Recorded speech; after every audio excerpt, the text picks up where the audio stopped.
Thanks very much. So thanks for the invitation. It's very nice to be here. So I'm going to talk about pinning in the context of capillary contact angles, which also goes under the name contact angle hysteresis. It is related to what you would classically know as hysteresis, which maybe I'll explain during the talk, but I can also explain it afterwards if it's not clear. But that is not necessarily so important to understand. So the phenomena I want to talk about is related to capillary droplets. So if you think about the classical model of capillarity, you may be aware that if you take sort of an idealized flat surface and then you look at the equations of capillarity, so there's I think Young-Laplace law, so that the free surface is a constant mean curvature hypersurface, and then there's the Young contact angle condition along the contact line where liquid, solid, and vapor meet, and basically the liquid needs to meet at a prescribed angle called the Young contact angle. And then, if you just write down those classical equations in an idealized homogeneous flat surface, the solutions are all spherical caps, right? Or they're axisymmetric if you add in gravity. But in physical reality, when you take a quite flat-looking surface at the length scale of the droplet, you realize that sometimes you get droplets that are not spherical caps. Instead of having, so the free surface you may expect is still a constant mean curvature hypersurface, but the Young contact angle condition is violated. There's this phenomena called contact angle hysteresis, where instead of one stable contact angle, you have a range of stable contact angles, and that allows the free boundary to take more complicated shapes because now the contact angle has a little bit of room to move. And one explanation for this phenomena is microstructure. So microscale roughness, even though it looks quite smooth at the scale of the droplet, actually can cause this range of stable contact angles at the large scale. Okay. So I'm going to explore this phenomenon in the context of this Bernoulli free boundary problem, which is kind of a partially linearized version of the capillary free boundary problem. So basically, we're going to think of the liquid droplet now as a subgraph of a function u, and basically the region where the function u is positive is going to be the wetted set of the droplet, and the free boundary, the boundary of the positivity set of u, is going to be the contact line. And then along the contact line, we have a kind of linearization of the Young contact angle condition, which is a slope condition. So the slope of u is fixed to be this function q of x, which is going to model the inhomogeneities in the medium. And in order to model a rough surface, we're going to take q to be, continuous, that's just a mathematical assumption, and ZD periodic. So the periodicity is modeling the roughness, and basically it's a one periodic, so we're sort of looking at things at the roughness scale. And you notice, actually, I have no Lagrange multiplier here for a volume constraint. I've sort of zoomed in. I'm just looking really near the contact line, and I've forgotten about the volume constraint because I'm down at the microstructure scale, not at the droplet scale. So there is an associated energy, but my arguments, the way I'm going to describe things in this paper is mostly based on the PDE. And the reason is that global minimality is sort of not the right approach to understand contact angle hysteresis, because the global minimizers of the energy, when you sort of take a microscopic medium and you take an appropriate limit, they do converge to spherical caps. The occurrence of this range of stable contact angles is related to local minimizers. And I mean, this model, it's not exactly the classic capillarity model. It does arise in a certain linearization regime near contact angle 0 or pi. But really the main point is that it's a somewhat nonlinear model, or it's a quite nonlinear model that has a lot of the sort of nonlinear issues of the full capillary problem, while still kind of having some nice things from the graphical setting. Okay, so now I'm going to I'm going to make a mathematical definition of the pinning interval, or what the contact angle hysteresis interval in this context. So I want to define what a pinned slope is. So given a fixed vector p in Rd not equal to 0, I'm going to look for a solution of the following global problem associated with that Bernoulli free boundary problem. So we're going to look for a solution in the whole space of this Bernoulli free boundary problem as I posed it before, but then I'm going to put an additional condition, which is I want this function to look like the linear function p dot x in some kind of large scale sense. Its distance to the function p dot x is bounded in the positivity set. So it's sort of, to just draw a picture, right? it's sort of bounded between two translates of the plane p dot x positive part. Okay, so these are kind of like correctors in homogenization theory. And if you sort of start thinking about it, you can realize that if you take p to sort of be very small in magnitude, like smaller than the minimum value of q, then there's no way to make such a solution, because it'll need to have too small slopes somewhere. And if you make p too large, then it'll need to have very large slopes somewhere on the free boundary, and that will violate.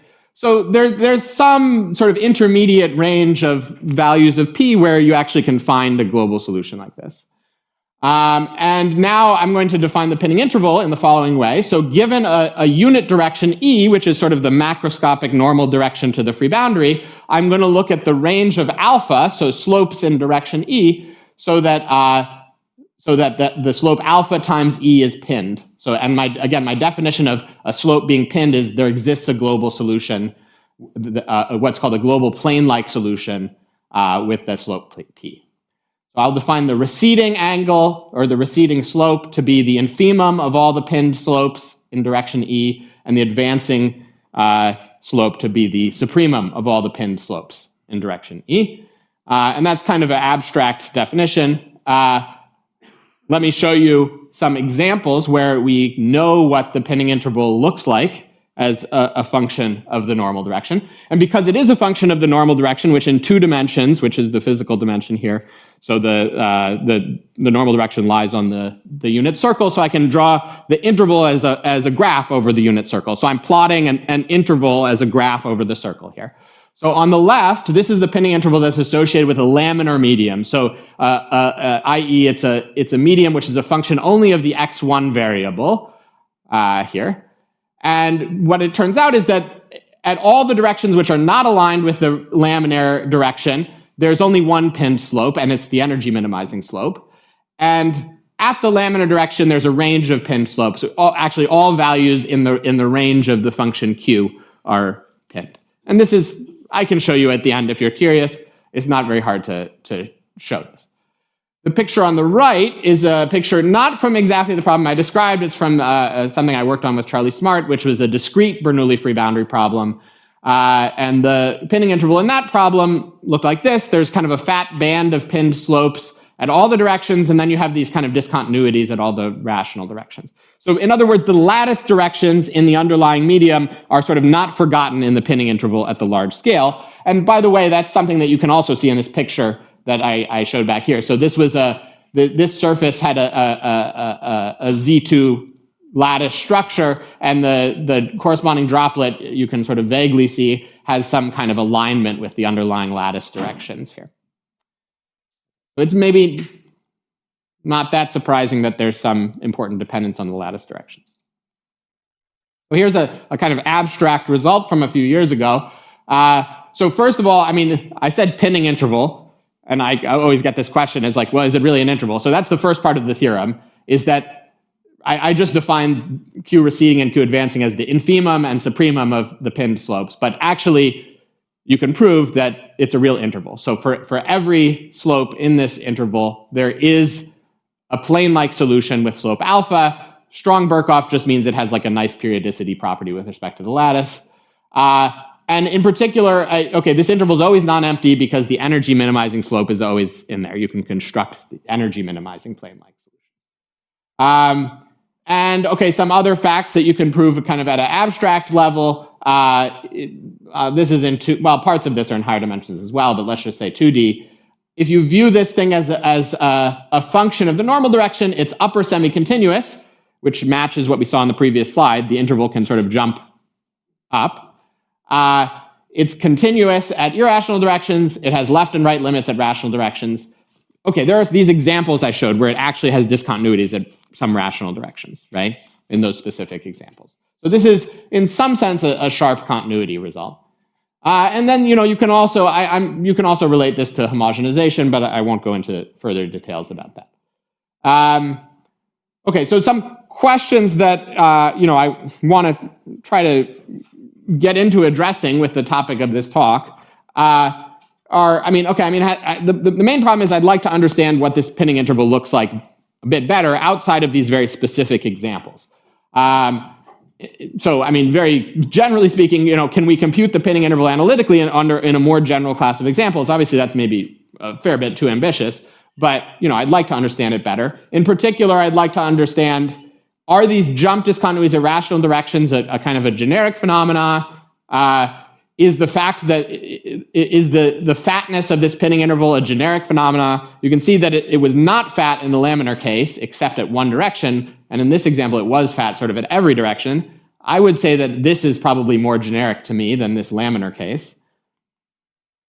And then maybe the more bold question that I'd really like to understand, but I've found to be very challenging, is what can we say about these things in random media? So I'm going to propose this kind of slightly specified setting where we can maybe go a little bit further and get see things in a more sort of get a little better qualitative picture. Okay, so I'm going to talk about this dilute defect problem. So the idea is that instead of looking at just a general medium, we're going to take a very specific type of medium where we array a bunch of small localized defects on the ZD lattice.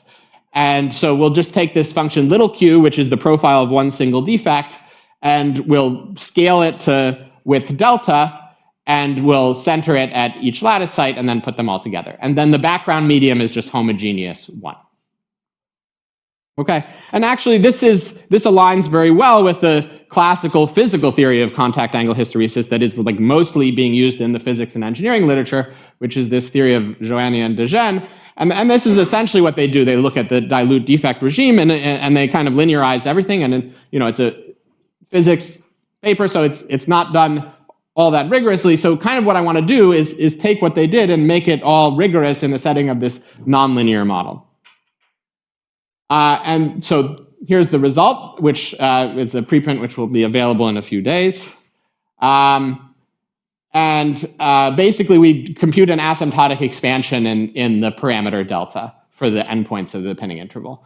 And we do it at rational directions, lattice-aligned directions. So if you take a lattice-aligned direction, which the way I'll parameterize that is by taking an irreducible lattice vector and then looking at the unit vector in that direction, then here's the expansion. So there's 1 is the lowest order term because that's the background medium, and then the next order is at delta to the d minus 1, and then there's some coefficients that I'll explain to you, and then lower order terms. So the gamma d here is just some dimensional constant related to surface areas of spheres or whatnot. This C inverse term, that's the density of lattice sites on the hyperplane orthogonal to x dot e.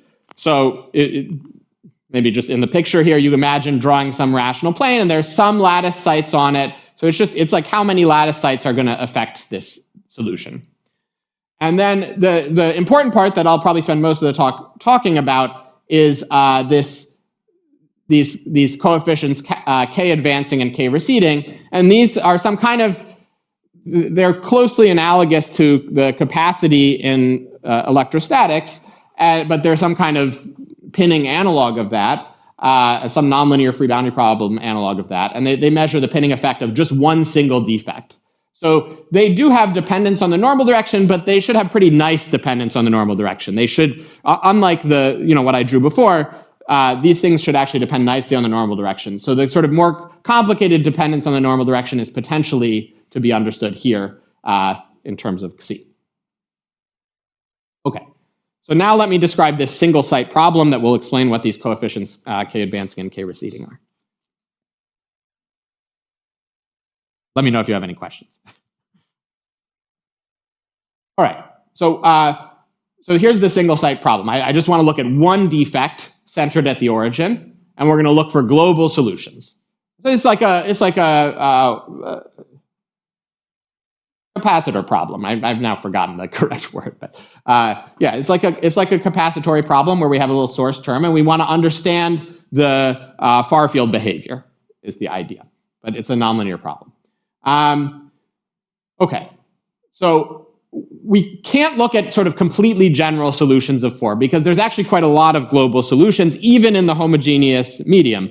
So for one example, right, I mean, if you're not familiar with the Bernoulli free boundary problem, but you're familiar with minimal surfaces, you may know that there are these singular cone solutions in high dimensions, and that's also the case in the Bernoulli free boundary problem. There are singular cone solutions in high dimensions. That's not necessarily what I'm so worried about because the main physical dimension is 2, but even in 2D, there's an important type of solution which I don't want to work with, which is the two-plane solution, absolute value of xd, that just looks like this. It's just two planes like that, instead of just one plane. So this is a very important sort of nonlinear effect, which is not there if you look at a graphical nonlinear model, or graphical linear model.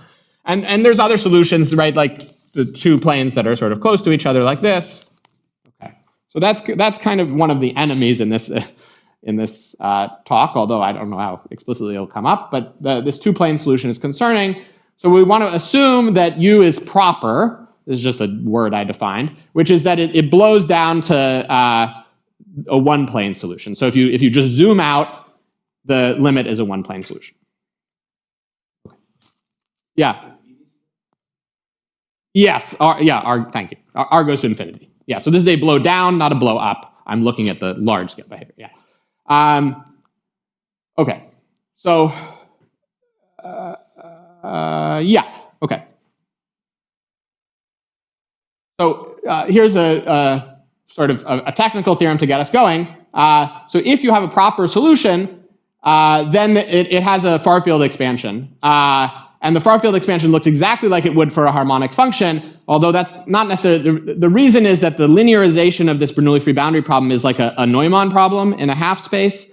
And so the fundamental solution of the Neumann problem is the same as the fundamental solution of the Laplace equation. So that's really the reason for this expansion, is because when you blow down to xd positive part, then you're kind of linearizing at infinity around this plane xd, and then you can inherit this information from a linearized problem. So in 2 dimensions, we have this expansion that there's some k and r, so that u of x is equal to xd plus k log x plus a constant order term in the positivity set. And in higher dimensions, there's a constant at the next order, and then there's a typical fundamental solution at the next order. And again, this expansion is in the positivity set. Okay, so these k's, of course, are going to have something to do. These are some kind of capacities that will appear. Okay, so now let me. There's a little bit of a jump here, but I want to describe now a kind of a problem that really where you can really see the pinning phenomena, and I'm going to make a connection between this and capacities. So I want to talk about 2 dimensions and the pinning on a single site. So in this picture, I have a little defect here at the center, and I have this big sphere of radius r, and I basically and then this upward pointing direction is the xd direction. So all of these black lines are the free boundaries of solutions, and the positivity sets are above. Okay. So I'm going to start out with a solution here that's this black line that is just not quite in the defect. So it doesn't see the defect at all. It's just there's a flat plane solution. But then I start pulling the boundary data up, which in the picture is pushing it down. I start pulling the boundary data up / down, and the free boundary gets deformed a bit by the defect. And I sort of keep pulling, and it sticks on the defect. And then there's some point at which it breaks. And then there's, in theory, well, this isn't proved, but it feels like there's a jump discontinuity here. I think that's easy to prove, actually. There's a jump discontinuity, and then it kind of moves past the defect. So I want to describe that in a little bit more detail here. So what I'm doing is I'm taking a solution now in some finite radius ball, and then of the same single site problem. And then on the boundary, I'm going to put this kind of asymptotic expansion that I expect with the parameter k. So I'm going to put xd plus k log r, because I sort of expect that there are solutions that look like xd plus k log r on this boundary. And then I'm going to use this parameter k to pull things up or push things down. So I'll define ukr advancing to be the minimal super solution of this problem. Let me rephrase that a little bit.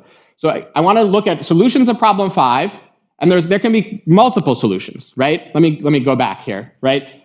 If I take this boundary data here, there's also a solution that just completely avoids the defect, right?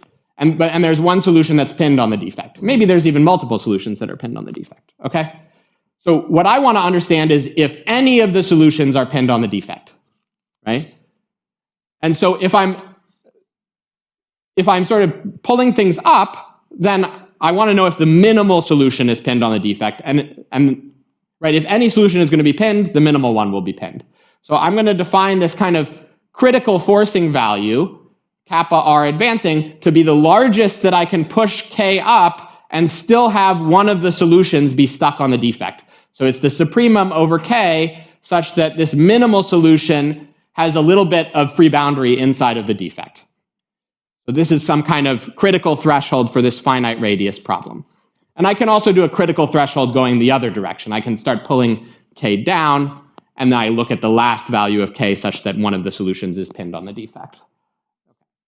And so one of the theorems which plays an important role also in our periodic result is the following limit theorem as r goes to infinity.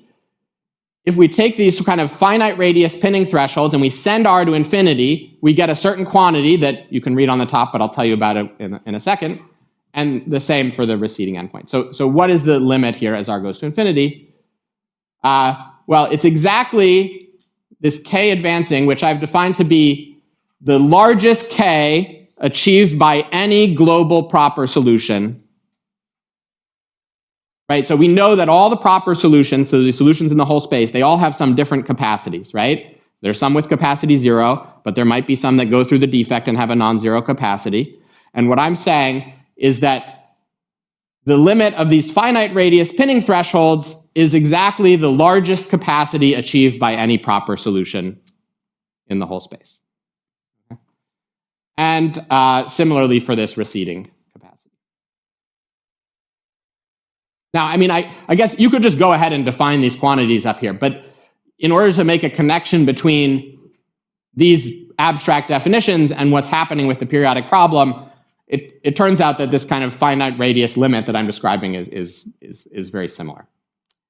And we can say a little bit more too. So I mean, these things are, again, kind of like what with the plane-like solutions before. This is defined as a supremum and an infimum. What we can show actually is that this is really an interval. So for every k in this interval, there's a little bit of a problem at the advancing endpoint. There exists a proper solution. So there's proper solutions with kind of all the intermediate capacities. You can kind of see that in this picture, right? If you can imagine that this R is quite large, maybe I'll go back, right? Somehow each one of these is a solution with each of the capacities in between 0 and the maximal capacity. All right, I'll finish up soon. I'm a little low on time. Okay, and the d greater than 3 case is a bit different because of, they have a completely different asymptotic expansion, but there's also a description of what's going on there. So now let me say a little bit about this periodic array of defects, and then I'll conclude. So our goal is to, again, the original goal of the theorem was to establish this asymptotic expansion here. And the most basic description of the proof, that's just a trivial description, is we're going to prove an upper bound and a lower bound, right? Just take a lim_inf greater than, lim_sup less than.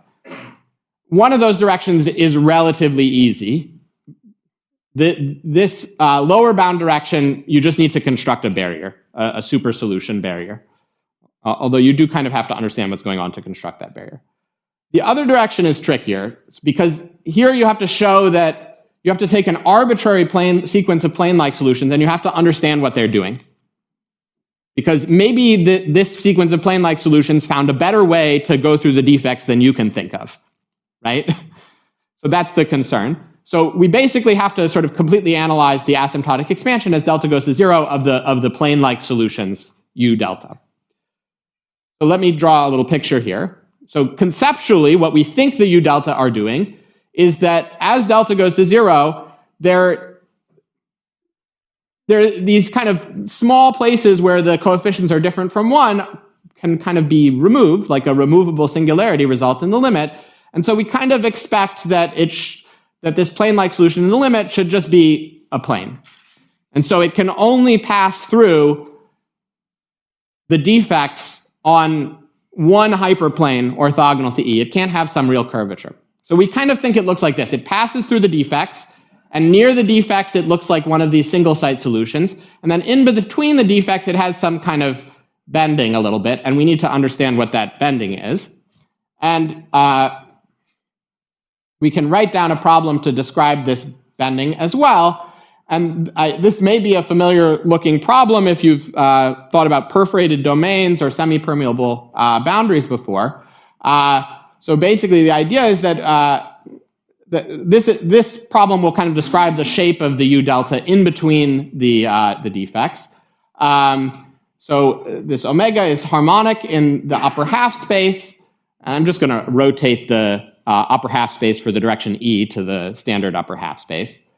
It has Neumann data 1 on away from the holes, and then at the holes, it has a fundamental solution type singularity. And the reason we expect that fundamental solution type singularity near the holes is because that's the far field behavior of the single site solutions that we sort of expect coming out from the holes. And then I put this additional condition that I have slope 0 at infinity, which I won't explain. So this problem has a kind of rigidity property. I've kind of overimposed things here. And this number C star, when I put all of these conditions, C star has to be exactly the area of the unit lattice side, the area of the fundamental domain of the lattice on this boundary. And the reason for that is very simple, which is that this kind of pointwise formulation I gave here has an equivalent variational formulation, which is here. So let me just, okay, this is my last slide. So I'll just say what it is. So this is our asymptotic expansion of U delta. Basically, if we just subtract off the linear part and divide by delta to the d minus 1, in the limit we get a multiple of omega, and this is kind of how we do things. So I'll skip the future directions, but I can go back to that if someone wants to ask a question about it.